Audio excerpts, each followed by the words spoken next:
What's good, Plumboro? I'm Drew Bartow, alongside my co-hosts Mike Devine. What's going on? And Justin Newman. Yo. And, of course, show producer, the one and only Big Cat. Good evening. All right, we aim to entertain and educate more than 3 Plum residents by debating some of the trending topics in the borough, from school board and council happenings to business openings, conspiracy theories, and everything in between. Welcome to the Sour Plums podcast, friends. We want to take a look back into last week's episode. And you know what? It was a record setter for us. Most plays, most listens we've had, boys. What do you feel about that? Love it. Absolutely awesome. Love it. I'm excited. I think people, every time I see people over the weekends, between shows, more and more people tell me how much they're enjoying the show. So that makes me excited. I remember it starting very well, and then it gets a little cloudy about mid-podcast for me. My memory. We talking last week? Yeah, I was going to check on you, Big Cat. How you doing tonight? I'm a lot better tonight. 2 weeks sober. I think Newman said, or Mike said during the episode, around minute 40, it started to go. And then as I listened to it before we uploaded it, it was right about there. Yeah, right around the 40-minute mark. Big Cat got fun. So I have never drank really in my life. I don't really drink. So to start doing shots, I was like, I'll do like 3 maybe. Like I'll milk it, do 3. I don't know what the count was. I didn't want to look in the video while I was editing the Wednesday after, because I took Tuesday off. I was done. I was toasted. I'll tell you what, Big Cat. I'll try not to be as funny this week. Well, I'm so far. I'm not drinking alcohol ever again. I've declared that, and I don't think I will. Honestly. All right. So you started off, Big Cat. What are we drinking? Well, tonight I'm enjoying Nestle Quick. I'm so glad you have the powder, because the people who call the liquid syrup that you put in, that's not chocolate milk. That's bullshit chocolate milk. I agree with that. And I'm drinking Recertified. It's a double IPA from Brew Gentleman. Somebody's drinking something. They just opened a can. I just opened. I have a different flavor. Different flavor of Hard Mountain Dew tonight. Ooh, it's Livewire, isn't it? Livewire? The Baja Blast Mango. Yes. Blue Okay. Pack. I haven't had this one yet. It's fucking delicious. Everything in the blue pack is delicious. It's my favorite. That's good. Love the blue pack. It tastes like mango. Speaking of mango, a little Ciroc pineapple though. Pineapple and pineapple mango water. It's fucking delicious. We gotta go 2 for 2. Big Cat brought it out last week. I was like, we're gonna keep it going and see what happens. On that note, I want to send a shout out to our sponsors and thank them for sponsoring us pretty much from day one. Most of them: Continental Cone, Tresco Concrete, the Jen Masco Real Estate Team, and Lulu's Pizzeria. Continental Cone Barbershop, a traditional barbershop servicing the area since 1973.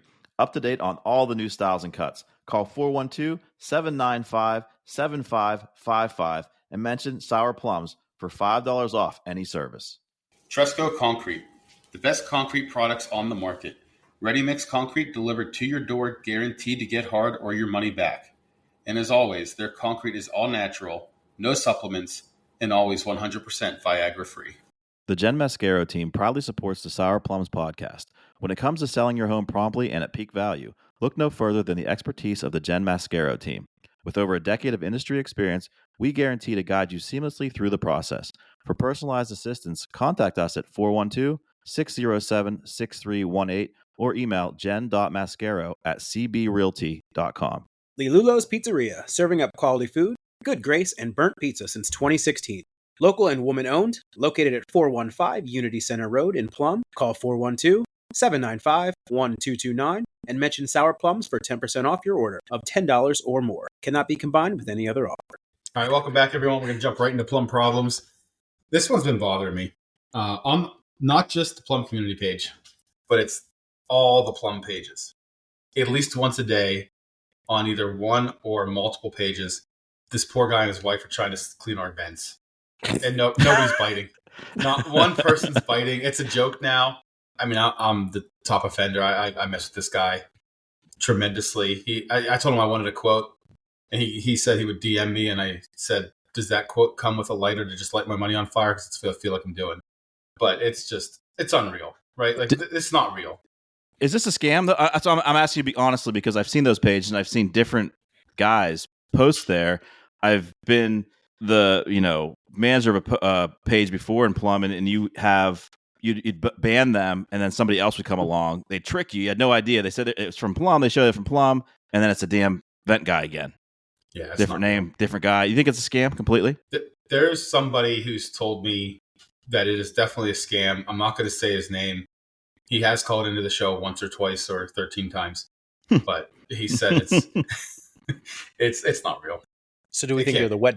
Are they the wet bandits? Like they're just going to come and like case your house and then rob you later? Like what are we doing? What are we talking about? Are they trying to get maybe? I don't know. Do they ask for a down payment and then just ghost you?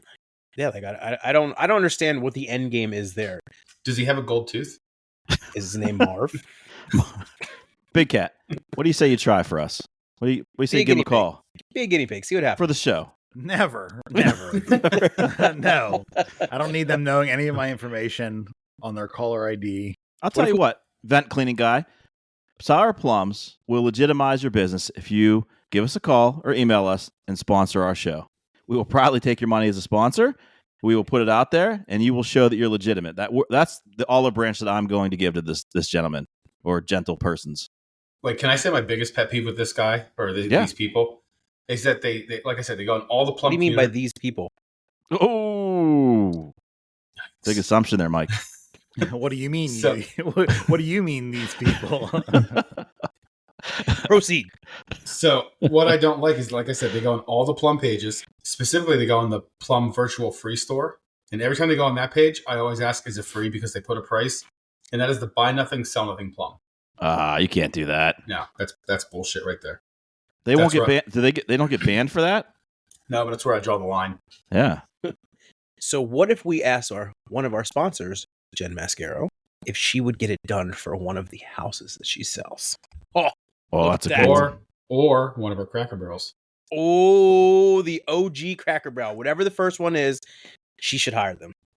Let's do it. I'm Wait, in. speaking of Jen, did you see that she received the text that I sent her? I think you guys were all on it. Yes. There's a couple in Texas who's been to I forget 364 out of 365 Cracker Barrels in the country, and she was either tagged in or sent that same picture multiple times that day. What a day! She might end her sponsorship eventually because we keep doing this. Love you, Jen.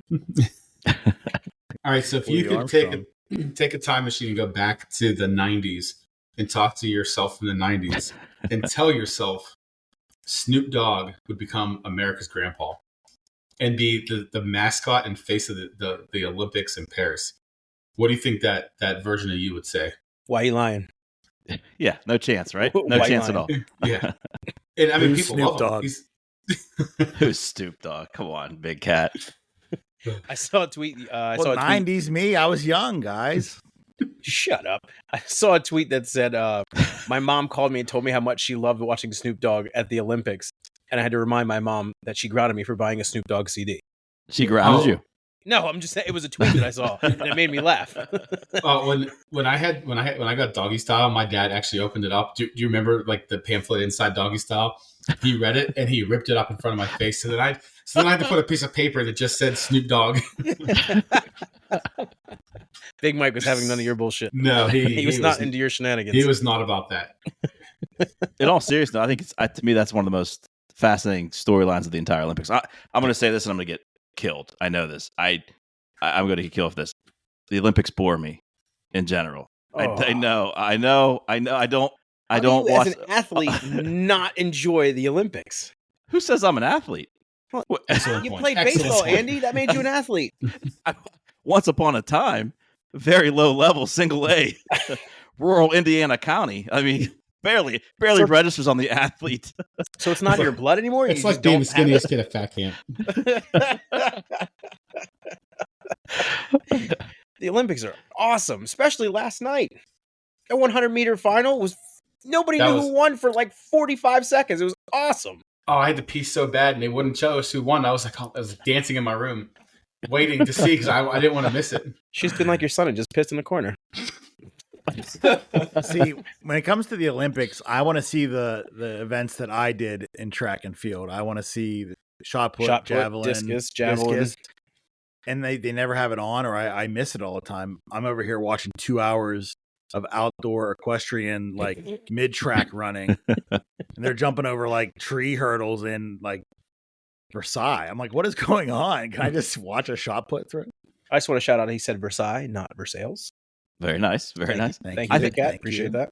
I think that's been the most fun for me though on the Olympics is the memification of all of it. I mean, the guy from Turkey who just one hand in his pocket, Just shooting the gun. shooting it silver. I mean, that's fun.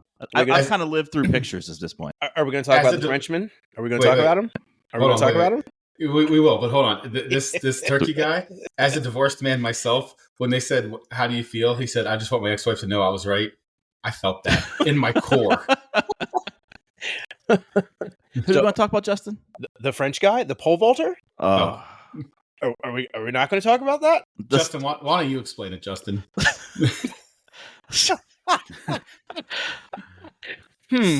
So, all right. So there is a 21-year-old Frenchman who is now world famous for not qualifying for his event because he went over the pole and knocked over the pole with his pole. So this morning, Mikey and Big Bob, they read the Facebook comments and it was gold. Like, we really need to revisit that one and just check out the Facebook comments for that because it is hilarious. I saw a quote from him that said it was a big disappointment. And of course, the comments flowed from that as well. Oh, absolutely. I don't know if that's a good thing or a bad thing that like you lost at the Olympics, but you wanted life, my friend. You wanted life. You will never buy another drink and you will never have a problem meeting a girl ever again in your life.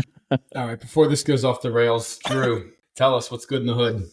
Mike, I'm happy to be joined tonight by Chris Mueller. Chris is the co-host of 93.7 The Fans PM team with Poni Mueller. Like us, Chris has some strong opinions. With the Pirates in contention and football season just around the corner, we wanted to get his hot takes on some hot topics in Pittsburgh sports. Chris, thanks for joining Sour Plums. Oh, it's a pleasure, Sour Plums. I'm glad to be here. Right after the French pole vaulter story, that's exactly what I wanted to, I mean, what an act to follow. Here's my quick thought on that. I have to give an opinion on it because we were, of course, talking about it off the air. If he's single, Why off the air? If he's single, what an unbelievable coup. I mean, it's better probably than anything up to winning the gold medal, like, right? Like, he'd rather have that happen than anything, silver or below. But if he's married, and he's been married for a while, I mean, is that really doing him any favors? If anything, he's coming home and it's like, honey, really? Like, you didn't plan better? No compression shorts? Yeah, like, have you thought about a cup while you're doing this? He's 21. There's no way he's married. I didn't know he was that young. He's a 21-year-old kid. He's living the best life. Yeah, buddy, get Set ready. for life. Buddy, get ready for a great decade. Accurate. Wow, off to a rousing start already. Arousing or rousing? Yeah. I didn't. Yeah. He's going to love Grammar Hammer. All right, Chris, getting away from pole vaulters. As someone who has to co-host a podcast with Mike Devine, I kind of feel like I can relate to your experience, in sharing a show with Poni. I know in all seriousness, it seems like a great guy. All he's throwing Ayuk things out there like left and right today. Jesus. But now you're part of the Fans PM team with him. But how did you get your start to Fan? What's that story like? So I always try to tell this story like as quickly as possible because it's vaguely convoluted and we get paid by the word on the station. Little known fact. No, kidding before anyone comes after me. No, but I'm let me put it this way. I'm so trained at stretching like a 5-minute story into 20 when I was starting at 2 a.m. on the station that I end up doing that in real life. And shockingly, people don't actually want to hear that. So I got my start actually at an old station that's now defunct that you guys probably are familiar with, 1250 ESPN. They had tried to capitalize on some of like the success of ESPN's big dream job thing that they were doing for actual Sports Center. And so they were doing like at like the local owned and operated affiliates, they started doing these like top fan type things. There's WFAN in New York did one too.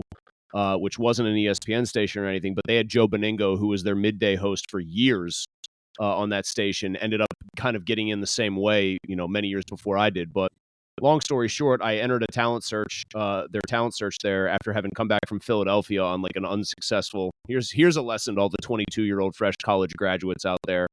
Do not pursue a job in Philadelphia in radio sales when you don't have any backing or background there because you're chasing a girl out that way that you were dating senior year of college. And bad. So I had just moved back and I was doing like some freelance work, and I had family members just tell me, hey, you should try this. Hey, you should try this. I'm thinking, I like to talk sports, but I stink at this. Like, I'm sure there are going to be some seasoned pros who want to get their name in there. Well, like, fast forward, long story short, I won the contest, like won the whole thing. And got like about a year's worth of work from them out of it, like a 6-month contract turned into a year. So then nothing comes of that. Like, that's the radio business. Had an opening potentially for what I thought was going to be like as part of a morning show in State College where I would sell on the side, but I got to be on the air in the morning. It was like a top 40 station that my buddy from college, was running the morning show. Well, that goes like kind of belly up and it's going in the wrong direction again. And I find out through, all right, now stay with me here. I find out through my brother's best friend's mother, who is a lawyer in town, and she is working to get the fan off the ground. I'm like vaguely aware of the fan's planned existence, but stupidly, I'm asking my old 1250 boss, like, hey, do you know of any openings, And he's like, nope, haven't heard anything. Because meanwhile, they're about to get put out of business by the fan in like 2 years. Yeah. And so she passes along to my brother via her son, like, hey, has Chris looked into this? Blah, blah, blah. I think they might have some openings. And at that point, I was ready to come back home for anything, part-time, whatever. So you guys would remember February of 2010, ridiculous blizzard. Like, insane blizzard, 2.5, 3 feet. State College got it pretty badly.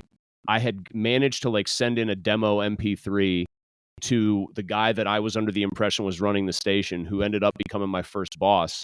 He did this big kind of song and dance about, oh man, you're so lucky. I just was about to close my email for the weekend and I saw your tape and I gave it a quick listen. And man, I gotta talk to you, man. Like, come on down. Can you make it down Saturday morning? I'm still doing some interviews. I might have part-time work. This guy's like a Hall of Fame kind of BSer type. So I doubt any of that was true, other than he wanted me to come in for an interview. I did the interview. I drove through all that snow that ended up getting dumped on both areas, between point A and point B there, between first talking to him and going down there. I drive through all this snow. I do this interview. It's like a 20-minute interview. I'm like very hopeful at best that they might have like a weekend shift for me because I was ready to move back for anything. I get a call like 3 days later back in State College. He's like, you need to quit your job. I have the 2 to 6 a.m. job for you. Like, I want you to be the 2 to 6 a.m. guy. And like, that is the first and only time in history somebody was thrilled to the point of near tears to be getting a 2 to 6 a.m. radio job. But I got my start. I was a day one employee. So I did that 2 to 6 for like 6 months, 10 p.m. to 2 a.m., where it got real weird for 2.5 years. Our initial lineup was John Seibel, Joe Starkey in the afternoons, and they added Josh Miller. And just long story short, like John, everyone kind of decides 3 years in, you see where everything's at, I think. And it was just like somewhere where they decided maybe John was going to go a different direction somewhere else and like get back. I think he got back into TV news, actually. And so we had sort of like a tryout to see who was going to end up replacing him on that show because they wanted somebody to replace him. And it ended up being me and Poni were like kind of down to the last two. And I had the benefit of going last. And so I could listen to everybody else who had gone before me and kind of decided like, did that work? Did that work? And then I knew how to kind of tailor my performance to what I thought they were looking for.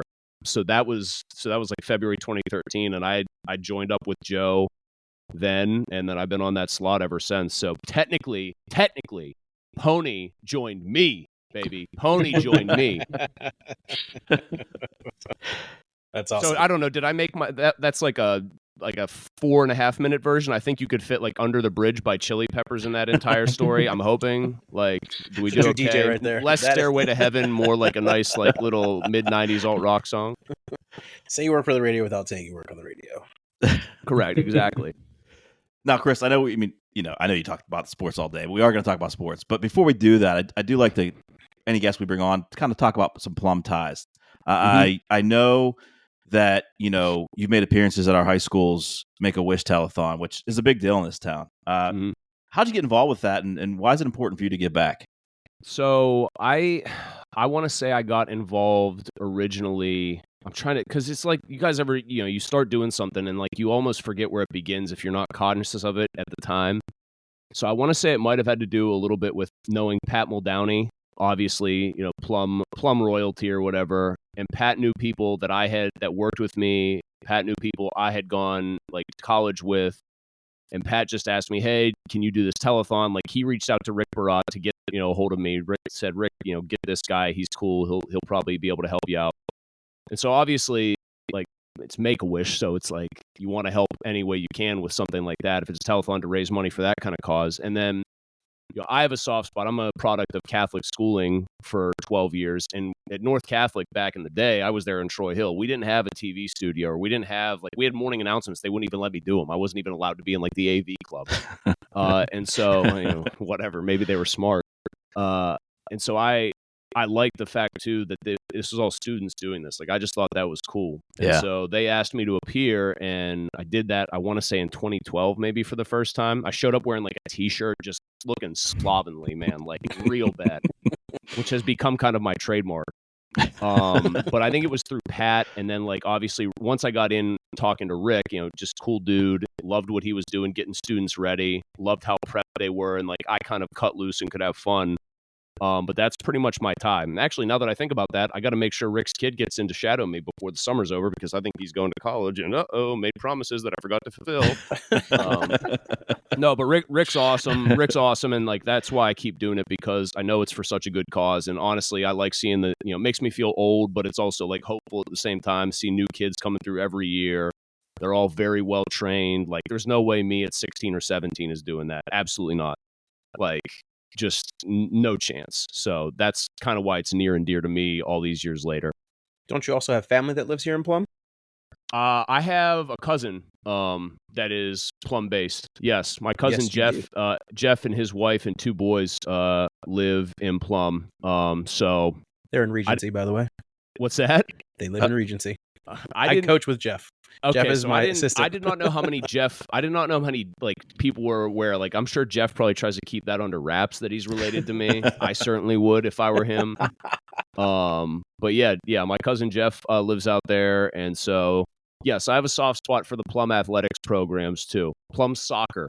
I guess how many MLS kids are there that are already like not even eligible to play for Plum High School because they got MLS deals already or something? Like MLS development kids. That's pretty insane. Wait, what's this? I haven't heard that. I was asking, Mike, I was asking my cousin, like the last time I saw him at my kid's second birthday party, I was like, so is your older son, like, you think he's got a shot to make the team? And he was like, maybe. It's tough. Their two best kids aren't even eligible because they already signed development deals or whatever with like MLS franchises. I'm like, come on. Really? Wow. Aldi Flowers is one of them. I mean, Aldi Flowers was picked up in, I believe it was 7th grade. He went to the Philadelphia Union development school, and then he came back for 2 years, and now I believe he's at Cincinnati FC for the MLS. Wow. He's in 11th grade. That's wild. Yeah. We just had our first soccer practice tonight. That's where I was coming from. Kickoff classics in 3 weeks, and Plum is a big soccer town, as I'm sure you know. Oh, well, I mean, McAfee put it on the map for soccer, for football, as a Pitt fan who went to Penn State for missing 2 field goals in 13-9. Beg your pardon. Sorry, did somebody else say that? I got taken over. I had an out-of-body experience for a minute. Well, no, I mean, everybody knows soccer and Plum because of Pat, among other reasons. So, I mean, I will root for that program because I don't have a soccer program to root for. I have no idea what Montour soccer is all about. All I know is that Dick Butkus once coached the football team here for a year. Who could forget that memorable experience? Well, Chris, we're excited that you do that and you give back and help our community too. My son's actually entering high school this year, basketball player like Justin's, and I think he'll be getting involved in the telethon as well. So that'd be pretty cool for him to see you guys in action and get involved with that. So thank you. My pleasure, obviously. Yeah. And now it's time to talk sports, which you don't do a lot of, Chris. I know that. Okay, hold on. I'm ready. Okay. He's getting stressed. He's getting stressed out. All right. Russell Wilson, Justin Fields. For me, Wilson is nothing more than a stopgap, type of quarterback at this point in his career. Fields is a low risk lottery ticket for me. That's kind of my opinion on him. Is there such a thing as a high risk lottery ticket for the record? Like, you spend a lot of money, right? I guess that. Yeah, or like if this ticket doesn't hit you, like we chop off a limb. Like that's a high risk lottery ticket. Hey, this is pretty cool. It's got like a 3 in 10 chance, but also you're gonna get your fingers severed if this thing doesn't hit. So. Oh shit. So how do you see that battle playing out, though? And will either one of them be good enough ultimately to get this team a playoff win? I mean, we know we can get to the playoff. We know we can get to 9-8 or 10-7, get to the playoffs. Can they get a playoff win with either of these guys? I think they could win a game specifically with Wilson. I do. I'm kind of in a minority group, I think, here as far as like thinking Russ is going to hold that job all year. Because it seems like when I talk to people who are just fans and even some media, I think it's more among fans, you see the Fields' athletic ability. And it's like, well, he's got to win the job, and he's got to eventually. Like Mike likes him too much. Mike loved him at Ohio State. Eventually, he's going to get impatient. But I think they're doing a couple things right now with Fields having played all this time in camp as the one and Russ not playing. I think they know Russ can run that offense. I think they know that they don't have either guy locked up for next year. And so it's like one of those, like if you buy a pair of running shoes or any product, right? It's like return it with the receipt after 30 days, no fuss, no muss. Like I think they're trying to do something like that with Fields. Like, do we want to give this guy a deal before the season? Can we figure out what we have in this player at camp? Because we're the Steelers. We're never going to give a guy an extension in season because that would be antithetical to the Rooney way. And so they've got to make this decision now, right? Like, so I don't think like this stuff we're seeing at camp is in any way indicative of, hey, we really actually want Justin to nudge his way into this job. I mean, I think anybody that's reporting honestly there will tell you he does some spectacular stuff, but then he does like the things that don't scan, that don't track for being a good quarterback. He'll miss an easy throw. Like some of the reads aren't where they need to be. So I look at Russ and here are the positives I see. Like he seems to be winning the locker room here, which he didn't do in Denver, but that offense is designed to get him on the move a little. He can still move around. Tannehill was a great athlete earlier in that offense, so he's not a Tannehill level athlete anymore, but like he can still move. He was great in the red zone last year. I think it was 20 touchdowns, 1 pick. So he finished drives and didn't give it away. And then like you ask it about, can either of these guys win them a playoff game? I know Russ got trashed. I understand that people, because it was Sean Payton giving up on him, such a good offensive mind, were like, well, this guy must be like capital W washed, right? He beat Mahomes last year.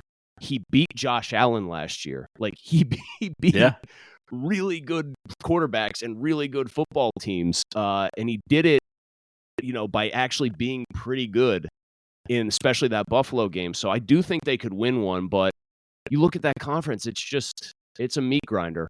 Like where's the team you're going to see who's likely to make the playoffs? Give me a team that's in that setting that has anything less than a top 10 quarterback. You're going to beat Houston with Stroud. You're going to beat the Chargers with Herbert. You're going to beat Mahomes. You're going to beat Allen. You're going to beat Burrow. You're going to beat Lamar. Lamar's the one you'd almost feel best about in a perverse way because you've seen them play well. But I would say they can win a playoff game with those guys, but they have to get everything else clicking. They remind me a ton of the Titans, which I know is a cheap comparison, but that's what they remind me of. Yeah. I would think too with the defense we have, you don't have to put up a ton of points, right? You have to not make mistakes. Yes and no. I mean, like, I don't know about you guys. I think defense has gotten a little bit more back in vogue again where you can stop teams now because I think coordinators have just gotten better. Like, they've figured out ways to stop some guys. I think you got to force turnovers, and I do think you have to score points. Like, it's hard for me to name off any of the guys I just named, maybe with the exception of Jackson just because we haven't seen it, and feel like, oh, yeah, you could get away with 20 in this game. It feels like 24, 27 is like your bare minimum, and you probably have to flip a field or two in the process. So, like, I'm new school. I'm not like, oh, defense wins above all. It's like rubber meets the road. You better have a dude back there who can make plays in the passing game when you need him to.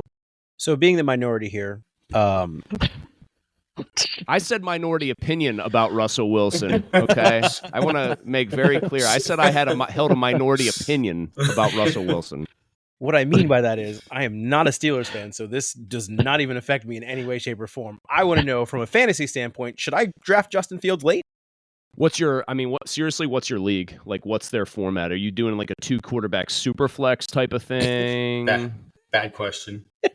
He's got a lot of leagues. He's in like 17 leagues. I think he's worth like a very late round flyer for no other reason than he's gonna, if he ends up starting, if Wilson gets hurt or Wilson really is just completely like a corn cob at this point and useless, he'll get rushing yards, and they're going to have plays designed for him to run the ball, and he's going to probably get rushing touchdowns. So just for that reason alone, yeah, I mean, like, you're throwing, spitballs at the wall here, hoping one sticks. I think you could do a lot worse than that. I tell you what, pick him before you pick Kenny Pickett. You see what's happening out there. Oh, yeah. Oh. Yes, I do actually. Yes, I do. Is the Tanner McKee show really happening here? Tanner McKee, Tanner McKee is the number 2 quarterback right now.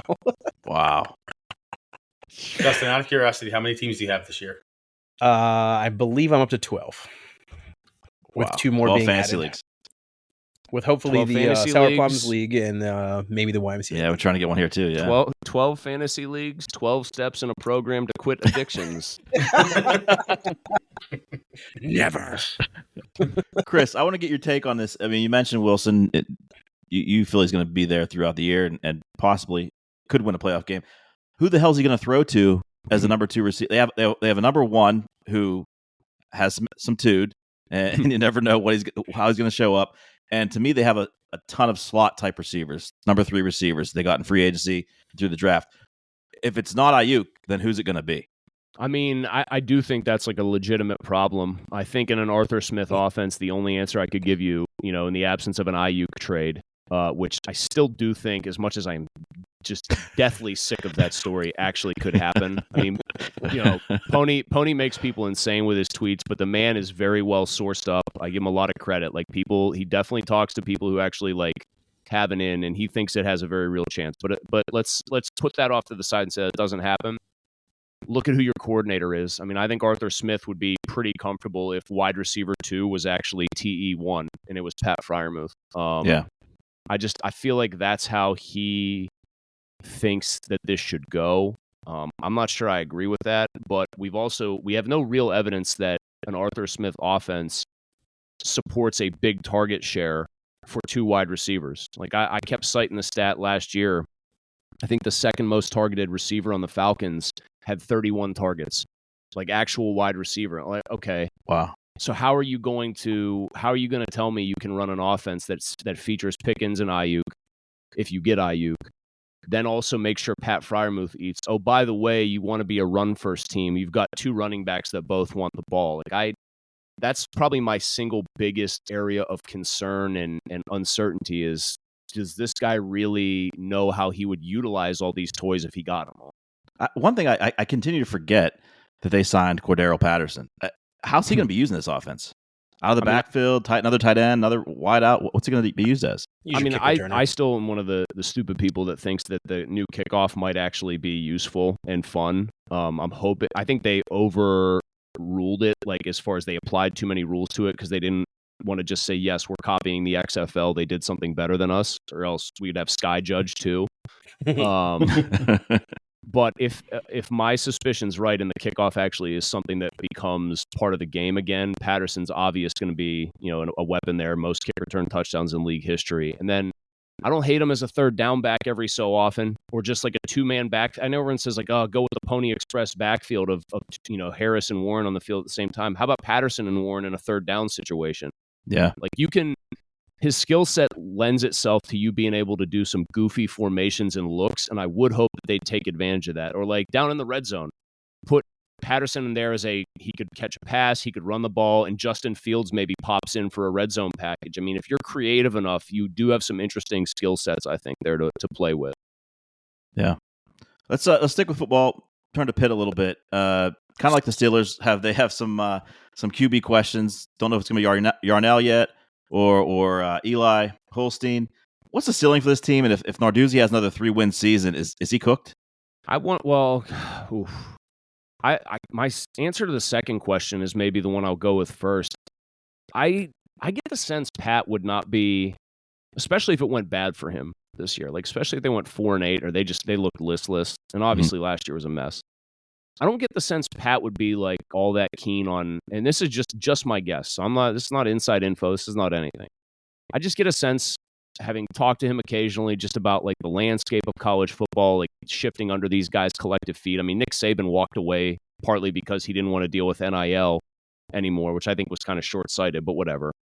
I just get the sense Pat might be willing to like go and try to coach in the NFL, maybe at like a high level position coach, and then maybe eventually be an NFL defensive coordinator if it goes bad this year. I mean, if it goes well and they win 9-10 games, then okay, I think winning cures all. But they're like they are almost every year, I think, guys. I mean, Justin's shifting uncomfortably in his seat because he knows what's coming. If either one of those two quarterbacks actually looks good, there's generally enough talent on that roster and that conference is weak enough, you could see them winning 8 or 9. Mm-hmm. But if both of those quarterbacks are bums, they're going to be in huge trouble. And the thing I'm wondering is how long of a leash is Yarnell going to have? Because I do think Pat, other than with Kenny and maybe with Nathan Peterman, I think Pat hasn't always backed the right horse, and then he's backed the wrong guy for too long. Jurkovec was not that guy, and we all knew it. And I think like people respected that like a guy like Nick Patty played with some guts and stuff like that, and it didn't, there were times where Nick Patty, I think, got short shrift in the past. So it's going to be, does Pat handle that situation well, and does one of those two guys step to the fore and actually look like a upper tier ACC quarterback? If that's the case, then ceiling's 8 or 9 wins. Floor, let's not talk about that. All right, we'll talk about this since both you and Mike went to Penn State. We'll talk a little bit about the Nittany Lions. Are they ever going to be able to take the leap over Ohio State and Michigan? Are they always going to take a kind of a back seat to them, as long as they're at least with James Franklin at the helm? Or is there some reason to believe they can make the leap and take those programs down? Mike, I'm going to play a little game with you. It's called Choose Your Personal Football Hell. Are you ready? Would you rather have hell number 1, which is be a Pitt fan like me, not one that went to Penn State, just a Pitt fan, and always feel like it's just out of reach for you, but in the right set of circumstances, you could have a Pickett-esque year, and in that weak conference, the planets could align, but Lucy's probably pulling the football out at some point, and probably in horrifying, soul-crushing fashion that like makes SportsCenter a college football finals thing, and one of those anchors is like snickering at how, only to Pitt, Spencer Hall, every day should be Saturday. All the big Twitter feeds are laughing like only Pitt loses this way. So that's hell number 1. And you're perpetually 7-5, 8-4, maybe 9-3. Or do you want to be Penn State and perpetually be 10-2, losing to the same 2 teams every year with a dash of Wisconsin thrown in, or perhaps getting Ferenced a little bit once in a while in Ames, and losing to Iowa for no reason, and having James Franklin chew his words like they're on a plate in front of him with a knife? Well, honestly, we look at every team as Akron. I think Drew has to be better in big games. He's just, it's amazing to me that the dude recruits the way he does, because he chews every word that comes out of his mouth, and it makes me very angry. But I mean, I just think like Penn State's in this like weird purgatory, and one of the things that's going to cure it for them, at least temporarily, but it just then makes a new goalpost, is you've got 12 teams in the playoff now, and they're going to be, listen, I'm not a hater. I never rooted for them, but I'm not a hater. They're going to be one of the 12 best teams most years. They are. They're like perpetually in that 8 to 11 or so window. That said, like you could argue that right now is like a window with Harbaugh being gone at Michigan to overtake them, but Ryan Day ain't going anywhere. I think they have a bigger free agent budget than half the NFL this offseason. I have a very hard time, as long as James is running that program, tricking myself into thinking that this is the year that James Franklin, the coach, takes James Franklin, the recruiter, his material, and actually makes the most out of it, because I've never really seen it happen. He is a guy who perpetually beats the teams he's supposed to beat and almost as perpetually loses to the teams that he is supposed to lose to. That is a tough place to be, in my opinion. Yeah, if he had any ability to coach the players he brings in, it'd be an unstoppable program. Once they sign, they're going there. He loses them.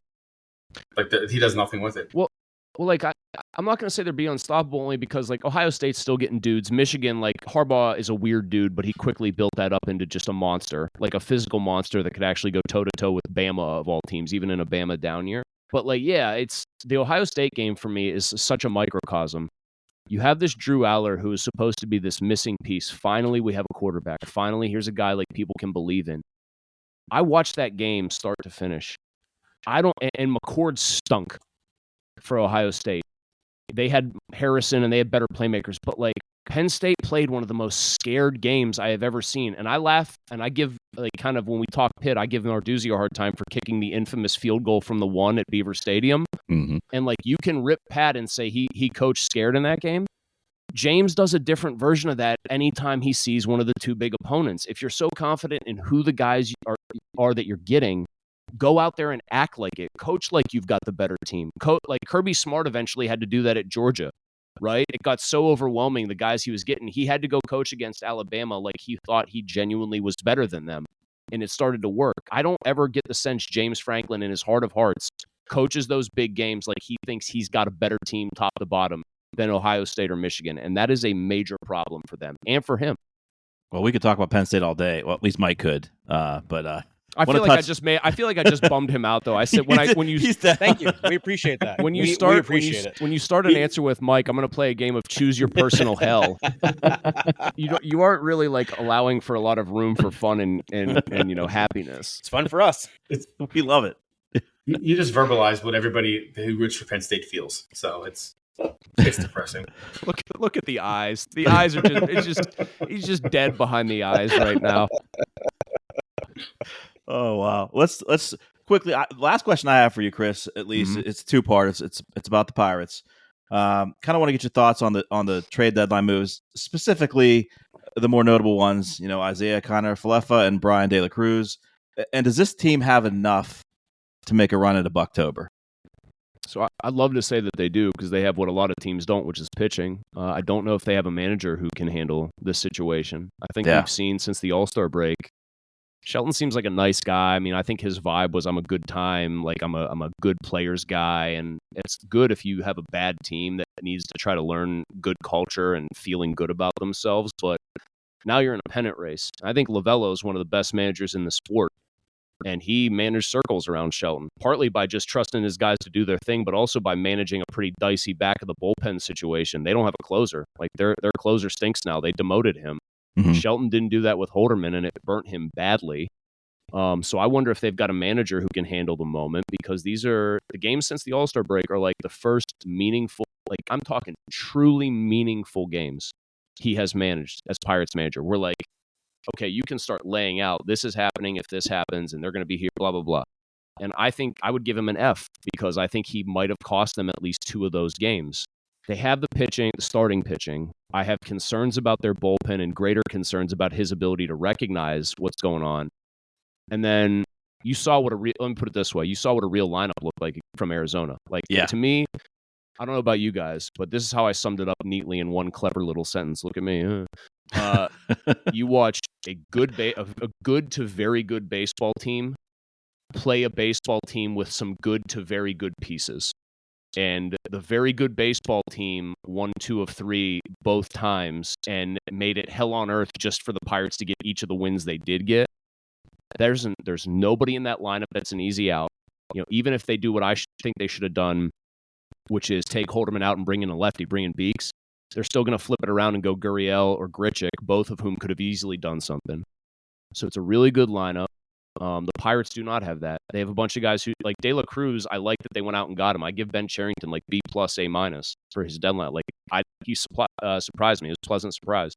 De La Cruz is, if he's not hitting the ball over or off the wall, he's probably striking out. He's probably not getting many hits. So you've added another guy like that to your lineup. That's not a great situation. I think he's obviously an upgrade over what they had, but that says a lot about what they had. Yeah. Kiner-Falefa, I think, is a very good player and is going to be useful for them next year, just like De La Cruz will be. I mean, it's good that they're not Reynolds, but for me, this is the time now. You're seeing what's happening, and who knows? They could go on a tear here. Having really good pitching means you probably, you'll keep getting up off the deck like you're Rocky. Oh, I'm not done yet, But I didn't hear no bell, But I think next year, if they believe that they are a year early, which I think they kind of do, they've sort of telegraphed that. They've said that even. Next year, before the season starts, I better see that manifest that this was supposed to be year 1 where you were a serious contender. You better go out and spend money on a couple free agents that actually matter, of consequence. Well, I mean, Justin, you laugh, and I know people are skeptical. I'm skeptical. But they did go out and sign Russell Martin, which got panned at the time. And then he was the linchpin catcher on 2 really good, memorable teams.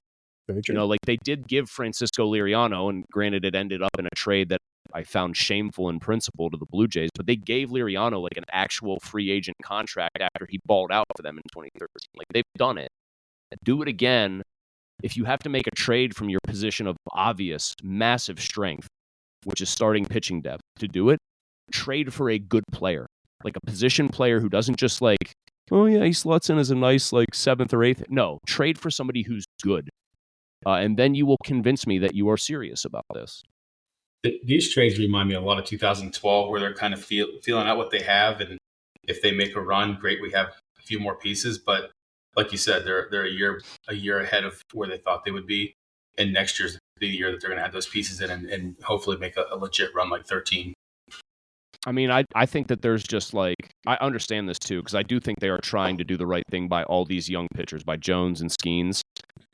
If they end up staying in it, but like the winning team for the third wild card, instead of being 84 and 78, is like 87 and 75, which is a very real possibility, and probably something that we as fans shouldn't have taken as, oh no, it's not, it'll only take 84, 85 wins. Like 87, 88 is realistic. If they're out of it, 2 weeks to go, they're like 5 or 6 back, which is absolutely possible. I wouldn't even blame them for shutting down Skeens for his last 2 or 3 starts. Like, I would say throw in the towel at that point. Like, it's live to fight another day. So I think there's part of them that's like, we're going to see this through to the end this year if they prove it to us or if they get us to that point. But I think if you could give like Ben Cherington truth serum, he would say, I won't be crushed if we end up 82 and 80, 83 and 79. We miss by 5 or 6 games, and we're not really close at the end, because it would allow him to set his pieces for next year much more comfortably, I think. So how long till Skeens is pitching for the Yankees or the Dodgers? 26, 27? Where are we going with that? I mean, I think he'll pitch 5 full years here. I do. And then I think it's a matter of, I would respect them because they're not going to sign him long term. I can't imagine that. And I don't even know if that would be a good idea. I mean, DeGrom signs a long-term deal, arm goes snappy, and he's unbelievable. And he's like the closest Skeens comp I can think as far as pure velocity. I know Skeens a big dude who hasn't been pitching that long, so maybe it's going to be different. I would respect them if they had him pitch all 6 years of his team control and then just said, thank you, go with God. Like, good luck. Like, I know that people would say that's not good praxis for baseball, but say year number 6, they intend to keep him, and they're like 10 games up in the division, just keep him. Just keep him, ride it out. If he delivers you a World Series and you get nothing in return instead of swapping him in some deadline blockbuster, I don't think too many of your fans are going to be like, look at the couple of prospects we could have gotten from so-and-so for this guy. Like, they'll be too busy thinking about how drunk they were at the parade. Chris, this was so good. It's almost like you do this for a living. It's just, you're so prepared, so good. You know what, I lied though, Chris. I do have one more question from you. This actually came from our guest from last week, Jen Mascaro, real estate queen here in Plum, and also a penis. You say real estate queen of Plum, and I just think I just immediately go to, because it's the only like comparable I can think of, Abe Froman, the Sausage King of Chicago. Like, well, you don't know all about it. She's also a penis shaped pool aficionado. Her pool is shaped like a penis. But what she wanted to know, Chris, is why does it always sound like you're yelling at her friend Richie Walsh on the nightly sports call? Because I am. 100%. I am. Like Richie is a very good sport, but like sometimes I think Pony suffers from this syndrome. So did Starkey before him.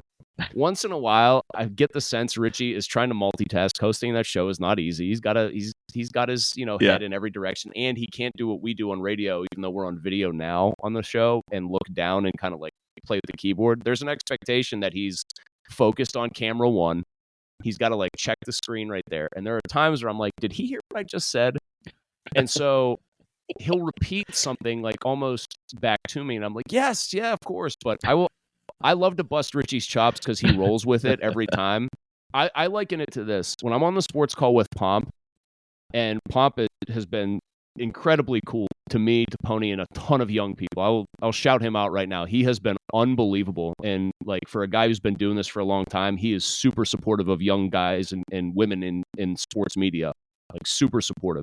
But that's still like going on with Dad. You don't want to disappoint Dad. Yeah. Like, you want to be sort of on your best behavior. You can bust dad's chops a little bit if you hit a certain age and you guys have shared a couple of beers or life stories or whatever, but he's still dad. When you're on with Richie, it's like the fun uncle. Like, come on, Uncle Richie, it's Uncle Richie. We're gonna cut it up here, right? Like, and so I just assume Richie can handle whatever nonsense I throw at him. So that is why it sounds like I am yelling intensely at Richie, or why I start shows with, "Hey, Richie, don't you have bucko fever?" Well, there you go, Jen. You got your answer. I hope I'm sure she'll be happy. She's a big friend of the show. Hold on, I got to throw one more of these out in honor of Richie. Dude, you were talking about me, dude? Dude, I mean, I don't, dude, I don't believe that. She asked about why you yell at me, dude. That's television magic, dude. Bottom line. It's not, not the kind of magic that creates this hair, dude, but me and Washburn, we're going to have a fight to the death. Evan Washburn, hair versus hair. Oh, man. I love it. Gold. Love it. Solid gold. So good. Chris Mueller, everyone. Listen to Chris weekdays from 2 to 6 p.m. on 93.7 The Fans PM team with Poni and Mueller. Chris, thanks for joining us in Sour Plums. Pageant Wave Sour Plums, thank you for having me. You going to stick around? I mean, I'll sit here for a second until one of my oldest comes and sprints down the steps because he's got a monster or something in his dreams, or one of my dogs jumps up on me. All right, I want to thank our sponsors. Thank you to Continental Comb, Tresco Concrete, the Jen Mascaro Real Estate Team, and the Lulo's Pizzeria. Continental Comb Barbershop, a traditional barbershop servicing the area since 1973. Up to date on all the new styles and cuts. Call 412-795-7555 and mention Sour Plums for $5 off any service.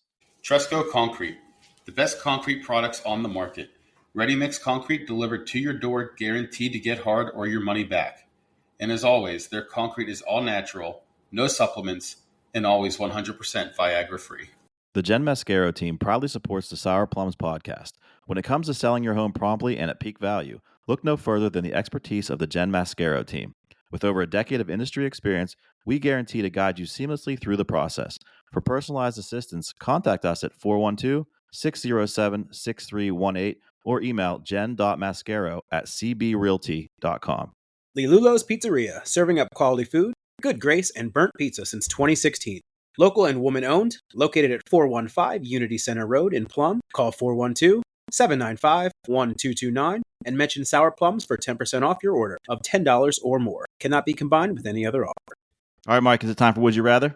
It is. Would you rather be extremely allergic to your 3 favorite foods or forced to eat your least favorite food once a week? I need clarification on this one. What's the clarification? I So, understand, but Extremely allergic, so what's the repercussions from... like you can't eat it. Can't eat it, right? You're Yeah. dying, hospital, something. Yeah. Okay. All right. Look, for me, this one's fairly easy. I like to eat. There's a lot of good stuff to eat. I can do without that, but I can tell you right now, I don't want to put blue cheese anywhere near my mouth. Can't do it. I can't do blue cheese whatsoever. It's Like the crumbles or the dressing? either, but the crumbles especially. Your blue cheese fit, right? I mean, if you I get, love I blue can't, cheese. I can understand anything. I don't generally get like the people that are all about texture. Like I don't understand people who won't eat foods because of texture. I don't get that. I can generally eat or try almost any food, but blue cheese, I get a gag reflex, and not like, in a charming way. I guess I'll chime back in here for a second. He heard gag reflex, and he's like, I'm in it. Well, no, I heard texture. I love crumbled blue cheese, and what was the actual nature of this question again? What was the exact verbiage? Because I hate melted cheese. I won't eat grilled cheese. I won't eat pizza. I won't eat mac and cheese. Anything that's gooey and pulls apart Wow. melty. I have the same. I can't smell it. I'll gag. I used to eat it every day when I was like a little kid, like grilled cheese, and now I'm done. The only cheese I like is like feta, blue, gorgonzola. If it just sits there and kind of leaks, cool. Pizza, grilled cheese, no, like I don't know how much money you'd have to pay me to eat like a piping hot grilled cheese or cheese pizza. I'm almost going to throw up on this microphone talking about it. Wow. Yeah. So the question was, Mike, to clarify, Would you rather be extremely allergic to your 3 favorite foods or forced to eat your least favorite food once a week? I'd do the allergy thing because I could easily just say like, all right, I love bread. It's delicious. But as long as I can eat like rice still, and I just can't eat like loaves of Italian bread or something, cool. Chocolate, same deal. Like I'll live. And then I don't know. I'd pick an arbitrary third food that isn't really my favorite and just say, oh, you know what? Oh, man, it's going to be tough to say goodbye to liver and onions, but I guess I can do it. But I would absolutely rather do that because I could get by and probably be healthier. Vegetables again, fine.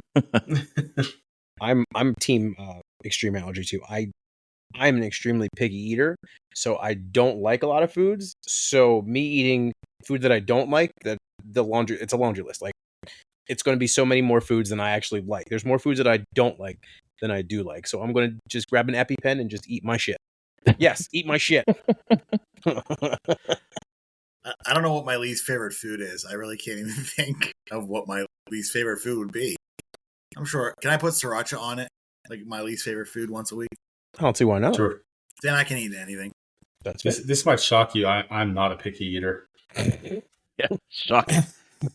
So You wanted a BLT though. I don't You were Out out of of breath principle. saying that sentence. on principle.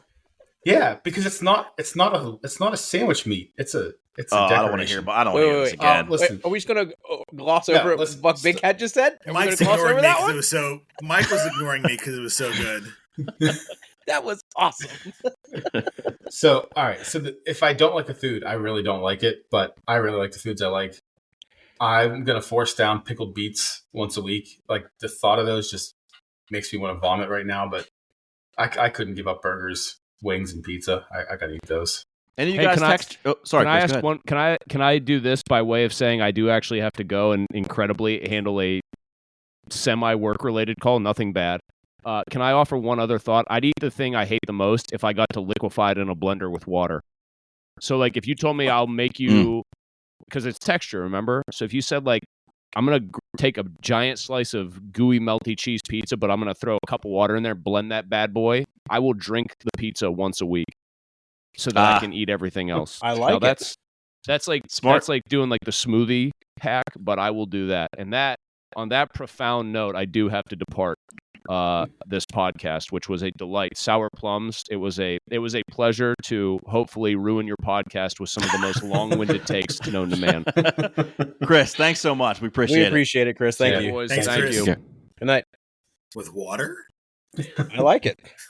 I can get behind Be that quiet. That sounds disgusting. You know why I like that answer? because it's It's a my favorite loophole. thing. It's Because a he said loophole. pizza. Loophole. Because it's a Yeah, loophole. loophole. Because he said Luke- pizza. and I like pizza. And I am not out of breath. Okay. Your upper lip is sweaty.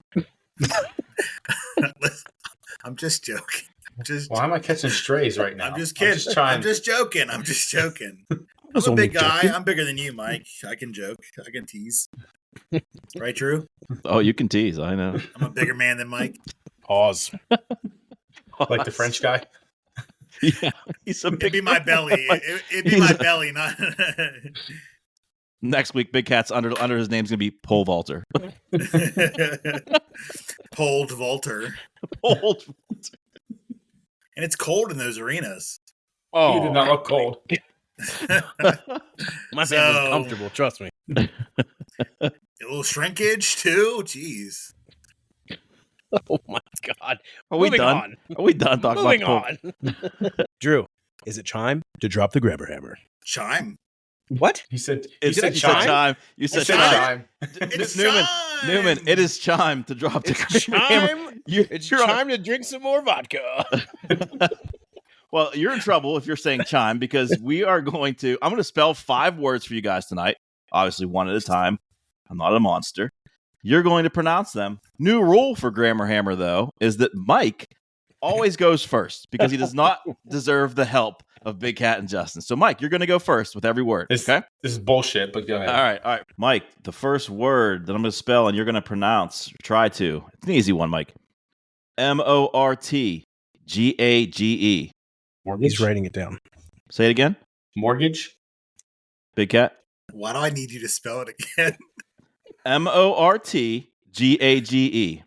Mortgage. Hmm? Mortgage? Justin. Mortgage. The T is silent. Good job. I knew I go to Justin last. That's the order. That's it. Mike, Big Cat, Justin. All right. See, I start with an easy one. All right. You Good freaked job. me out with your. I wrote mortgages What? for 2 years. I know how to say it. Good job, Mike. I'm proud of you. Next one. Company went under.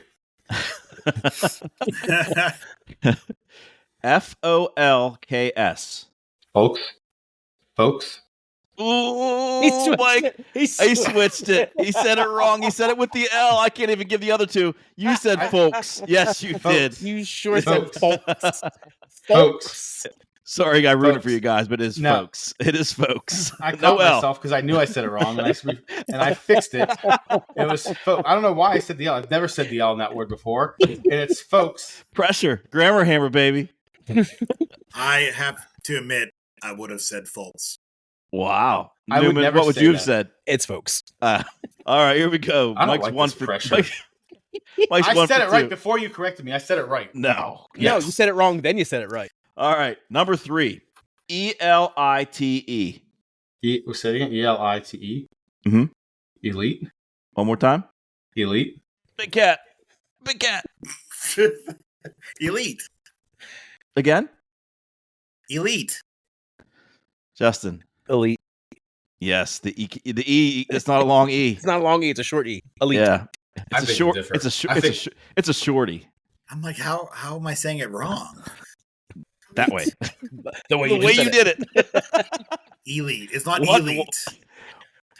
You're both 1 for 3 tonight. Big Cat and Mike. Shit. Justin should rename himself the answer key. What, He knows. There's milk in my I stomach. have Google. Hold on. I want to. Oh, It's elite. You're right. Go ahead. He's correct. Trying to correct me. okay, you're right. All right, Thanks, number Mike. 4. This is a long one. Write this down, Mike. Seriously. I'm really having trouble with you spelling it out, and I'm having a hard time. Okay. So I'm going off of Mike. I'm really good. That's the problem here. If I had to give you advice, I would pronounce it differently than Mike does. Give it a shot. Give it a try. That's the problem. That's the problem. That's the trick almost. Okay, go ahead. All right, Mike.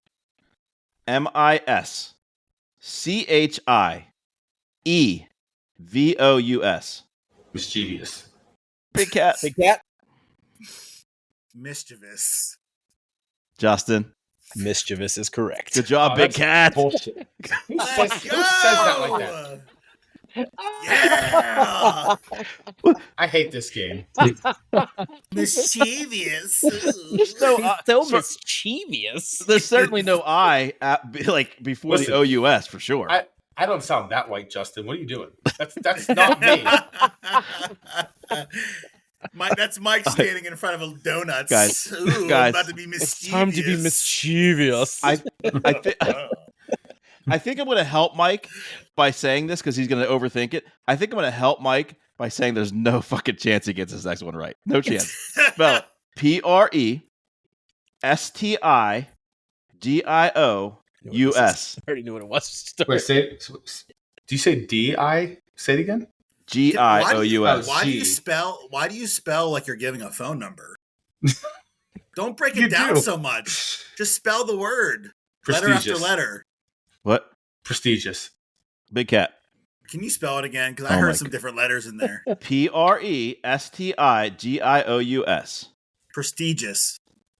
Prestigious. Yes, correct. Mike and Big Cat suck You tonight. and Justin talked before the show. No, we don't. Yes, Justin, you do. You can't. Justin just knows how to speak. I don't know what to tell you. I'm Listen, a nobody communications from Philly- major. I Nobody got my from degree in Philly's that- communications. Whatever. You're from Philly. Nobody from Philly is that smart.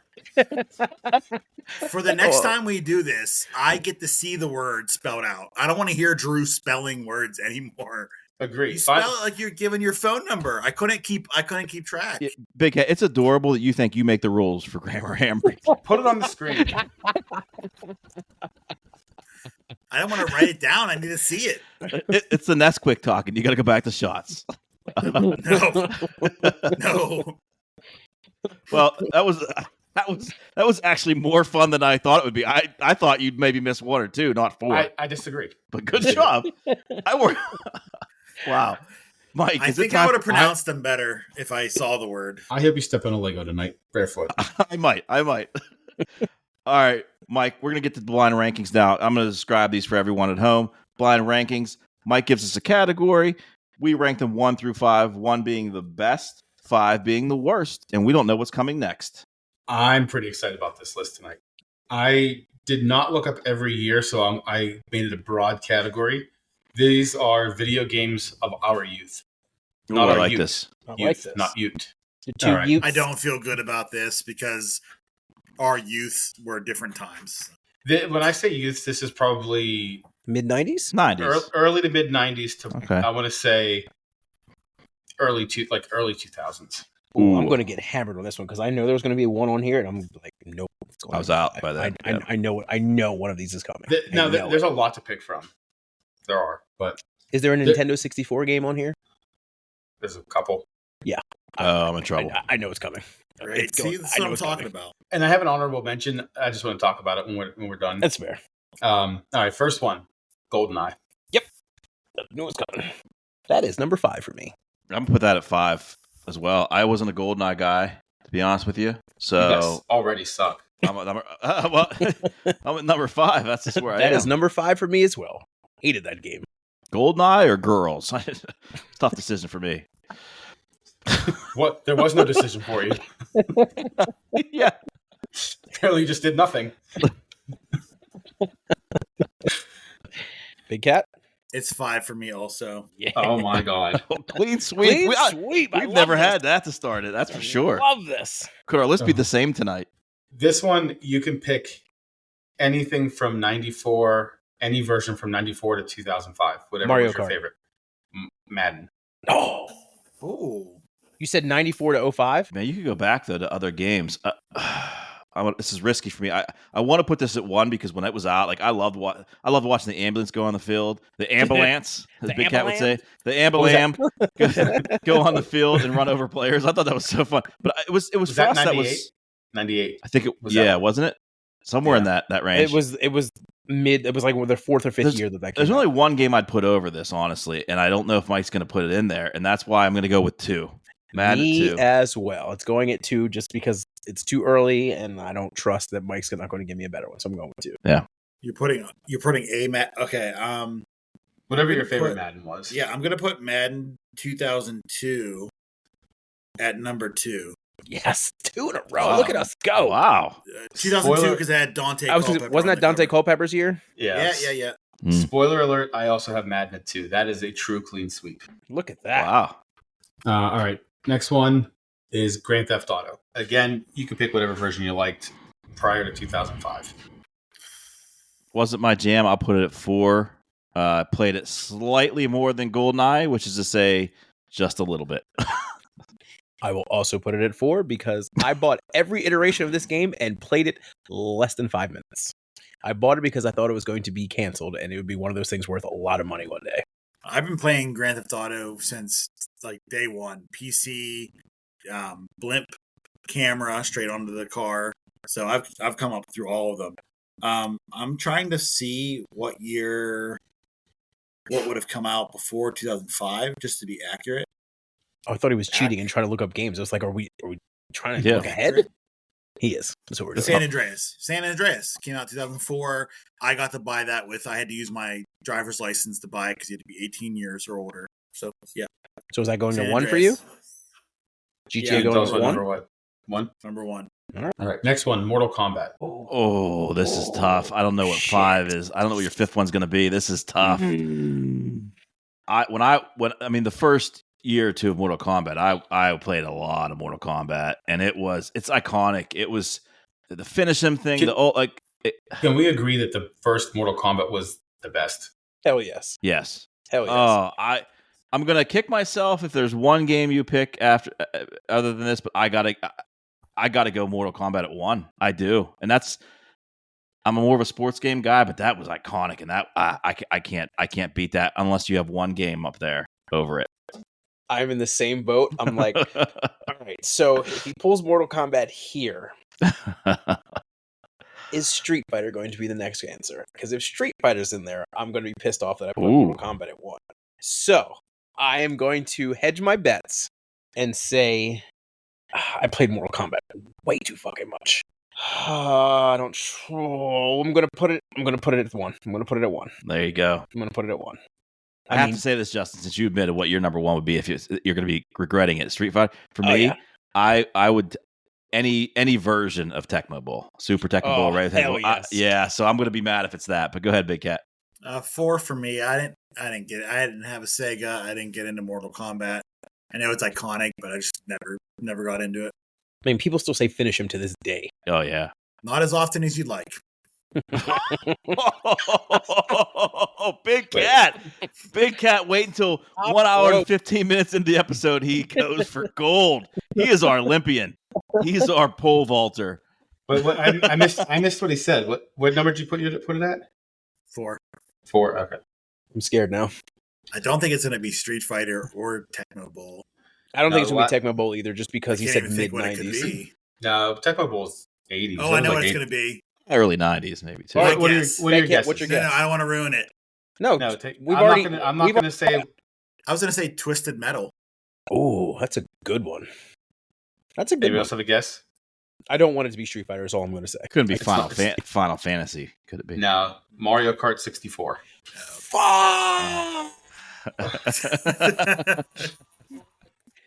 If he just said any other Mario Kart, I'd have been good. But he said 64.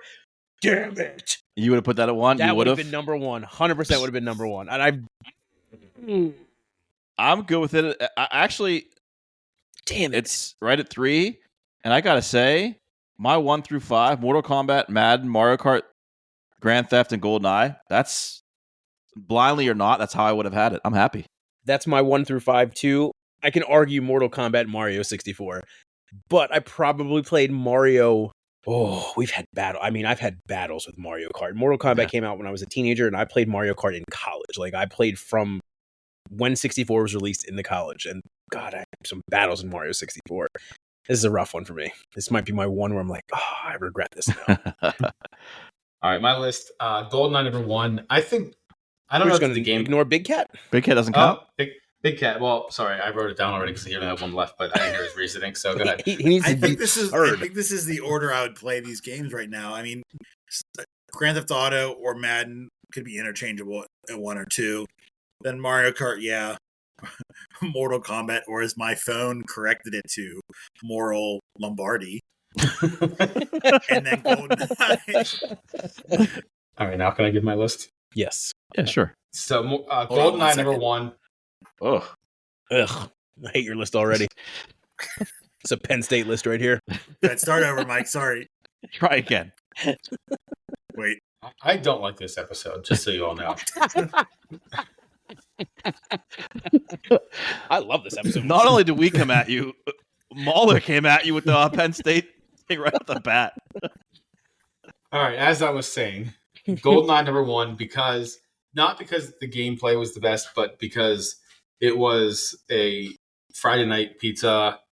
As I got older, I'm not going to say what age, but some beers. Like it was a good, fun party game. Like it was you and your boys. Then Madden, because I played Madden all the time. Didn't matter who was there. It was either 1-on-1 or just against computer dynasty mode. That kind of stuff. I love Madden. Actually, just got to play the NCAA 25 a couple weeks ago when it came out. That game was awesome. Mario Kart 64, same as GoldenEye. That was a party night game. Mortal Kombat, I liked a lot. I didn't play it as much as I probably wanted to. And then Grand Theft Auto, I liked it. I think I had a lot of them. I just never really got into it. And I never did play the game. I just drove around and grabbed hookers and stuff. Mike, this was a fun one. This was good. Yeah. And then the honorable mention, somebody actually said this. I did not think this was a very well-known game, but I have learned recently that more people played it than I thought. And it was Twisted Metal. That game, the original Twisted Metal, Good call, Big Cat. was awesome. Never played it. Oh my god, that game was so addicting. I loved that freaking game. That I was don't remember. That was the first PlayStation. First PlayStation. First I don't PlayStation. remember what the point of the game was, but I know we would just take turns beating the shit out of each other. So it was you had to. There was a guy that ran it's the ice cream truck guy. He ran like this death Big match. Yeah. Exactly. He ran the death match, and you had to go through everyone and find. And he was like the final boss. And once you beat him, like it was your final story. But everybody had a different story. So you beat that game, and then you go be another character, and you'd be another character. That game was awesome. I wasted a lot of time on that fucking game. But there was like a battle mode, right? Like you just You just Okay, fucked that's each other what up we for did. just I don't for think- shit gables. I don't think I ever played the actual game. I think it was my brothers and I and Sean, and we would just fight each other all the time. Just beat the shit out of each other. It was Yeah. great. Mike, it's funny you had this topic this week because I was thinking, I almost sent it to you. I'm like, Mike will come up with enough. I was thinking about you like doing a blind ranking of like video game consoles, like going back the whole way from Intellivision or Atari, the whole way up to the news stuff. Like, I think that'd be a fun blind rank. I'm just throwing it out there. That'd be a lot of fun. It's fun that you had this one this week. Yeah. Now, the video game consoles would be tough because there's only so many of them. Look at that. Oh, look at that. Justin, I have the 20-foot screen outside. We got to bring that outside in the fall. I'm in. Mario Kart battles. I'm in. Yeah. I do have to apologize. This list was very fun. I thought like Frogger and Pong and now this Pac-Man. is one of Those are those like classic, like Atari games. yeah, classic games Mine's would be a good 53. one. yeah. So here, question: do you consider Mario a classic game, or is Pong a classic game? Like they're different eras for sure. Pong's classic. Pong is classic. Pong is definitely a classic game. I would say Mario's timeless, almost a different sense because I mean it's bridged It's how many spanned decades now? 3 decades? 5 3 and a half? No, 5. 4. It's Oh yeah, I guess you're 80s, right. 90s, Yeah. 2000s, 10s, and now. Oh fuck! I'm in my 5th decade. Holy shit! I feel Shit. like classic games are very simple, like Pac-Man or like Dig Dug. Those simple The 8-bit arcade games. Yeah.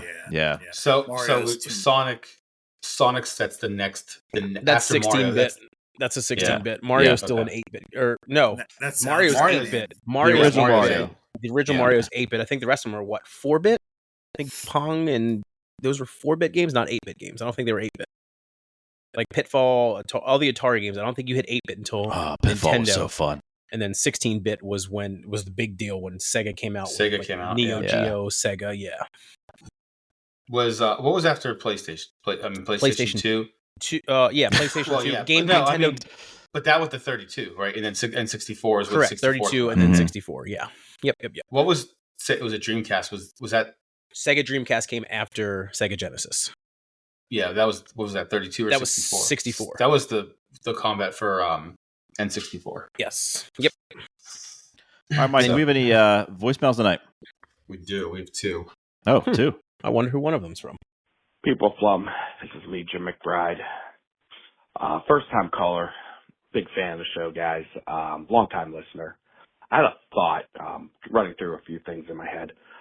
It seems like even though I'm a first time caller, I'm the only one who's called the voicemail. So I'm thinking about renaming the voicemail segment to Jimmy's Inside Scoop.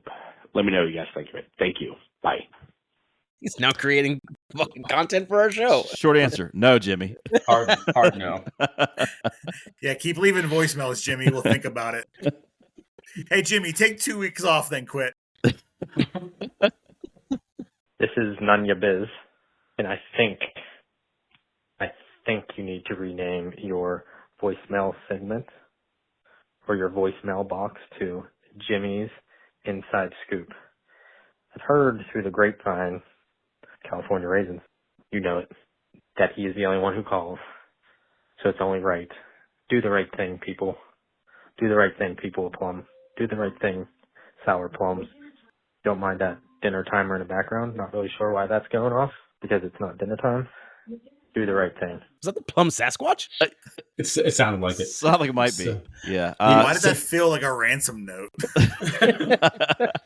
I'm gonna give it a second thought and still say no. In agreement. It's going to be a no for me, dog. That voicemail did come through like every other letter was capital for some reason. So it was very much like It a ransom felt note. like it was clipped from magazines to put that together. And for that reason, I'm out. I feel like I'm getting threatened. All right, Do the guys. right thing. We have. I do have a shout out for tonight. I don't know if you guys have any, but I do have a shout out. I mean, I think I probably mentioned this early in one of our earlier episodes, but with school starting after this episode airs, a week or two after this episode airs, I want to give a shout out to the teachers. I've been very fortunate. My kids, I've got kids in 1st grade, going in 5th grade, 9th grade, and I've been very fortunate. Teachers have been super helpful at every step of the way. I might have had maybe 2 or 3 teachers who I could have done them without. But other than that, it's pretty good. That's a pretty good number of fantastic teachers who are always helpful. And I wanted to give a shout out to them as the school year starts. Hope you have a good, safe, successful year. I have one shout out as well this week. This past weekend was the Plum softball tournament. We had 8 teams for 8U, and then 10U and 12U. We actually combined with Monroeville, so we had 6 games for those age groups here at Plum. And Joel Klein, the vice president of PBSA, Dave Biondo, the director of softball, they put in countless hours starting Wednesday to get the fields ready and prepped. We were all down there 6:30 a.m. on Saturday morning, down there 6:30 a.m. Sunday morning. Rain hit us a little bit. We lost the fields for a couple hours, so we had the high school to go up to and make those games up. But those guys, along with the coaches and parents, the whole weekend went off without a hitch. And thanks largely in part to those two. They just put in so much time this weekend. Very cool. Good stuff. My shout out is to a new restaurant. It's technically not in Plum, but it's literally on the outskirts of Plum. It's right down the street from Lilulo's. It is Fitzwilly's Kitchen and Catering. It is a new barbecue spot. It is right on the bend. When you come down, you either go to left and you're going to Penn Hills, or you're going right, you're going towards the high school. It's literally right on that bend. They share a building with one of our sponsors. Oh yeah, Content will come. That's where I was going with that. See, you didn't let me get there. I was getting there, and I was like, if you look a little closer, you see a cool little barbershop right there as well. Continental Comb. Right next to it is Fitzwilly's Kitchen and Catering. We didn't know that there was a barbecue joint there, and we saw it tonight when we drove by, and we stopped in right after they closed, and we asked for a menu, and they actually let us come in, get a menu, and they had some food left over, so they let us get a little sample. So nice. Need more barbecue around the area. Sure. Shout out to Fitzwilly's Kitchen and Catering. Awesome. All right. Thank you for listening to Sour Plums. Like this episode, subscribe to our channel on SoundCloud, Spotify, YouTube, and Apple Podcasts. Share if you care. We're out.